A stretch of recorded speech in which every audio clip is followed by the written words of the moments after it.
C'est la première grande star internationale du cinéma. Charles Spencer Chaplin, alias Charlot, nous est rendu pour Noël en version restaurée, s'il vous plaît.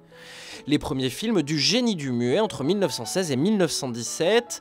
Charlot, le vagabond, figure indissociable et trouvaille de Chaplin, ex-acteur du musical qui fait ses premiers pas au cinéma en 1914. Serge Bromberg a participé à la restauration de ces films.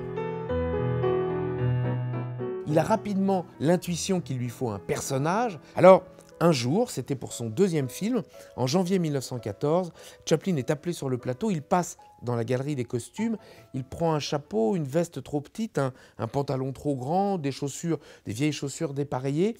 Et c'est étrange, il le raconte lui-même, comment en arrivant sur le plateau, il était déjà habité par ce personnage du vagabond qui ne le lâchera pas pratiquement jusqu'au dictateur en 1939.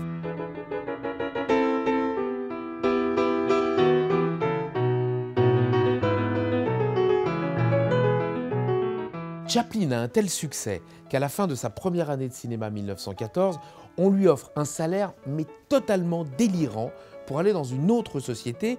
Il va avoir des droits dérivés, il va y avoir des BD, des assiettes, des vêtements, des poupées. Enfin, il va y avoir du Charlot, du Chaplin partout. Et puis à la fin de 1915, son succès est tel qu'il suffit de mettre à l'entrée d'un cinéma la silhouette du vagabond et de marquer « Il est là » pour qu'immédiatement la salle se remplisse. Donc en 1916, on va lui offrir aux alentours de 20-25 millions d'euros pour une année de tournage, 12 courts-métrages où il aura tout pouvoir.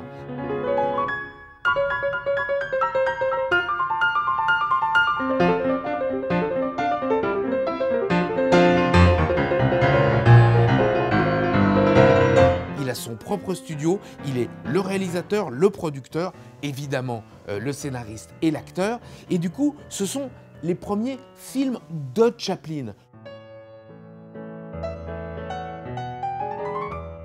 Chaplin est un danseur, c'est quelqu'un qui maîtrise le moindre geste et lorsqu'il veut faire quelque chose avec d'autres acteurs, avec des interactions, il règle ça à l'évidence comme de véritables ballets. Alors même le gros Eric Campbell, le Goliath méchant, lorsqu'il lui demande de taper sur quelqu'un, il lui demande pas de taper comme ça, il lui demande de taper comme ça.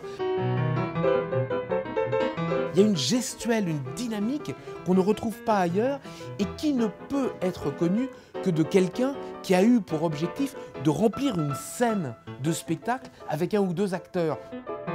Ça bouge énormément pour que même si la caméra ne bouge pas, à l'intérieur de l'image, la dynamique, elle, est intégrale. Un personnage très physique qui portera la pantomime à son sommet hollywoodien et ne parlera jamais.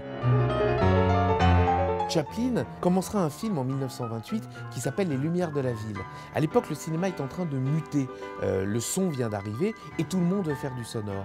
Et Chaplin va dire non, le personnage du vagabond, il ne parle pas. Et jusqu'au bout, jusqu'en 1930, Chaplin va tenir Les Lumières de la ville comme un film muet et le film va être un triomphe alors qu'il n'y a pas une seule parole prononcée dans tout le film.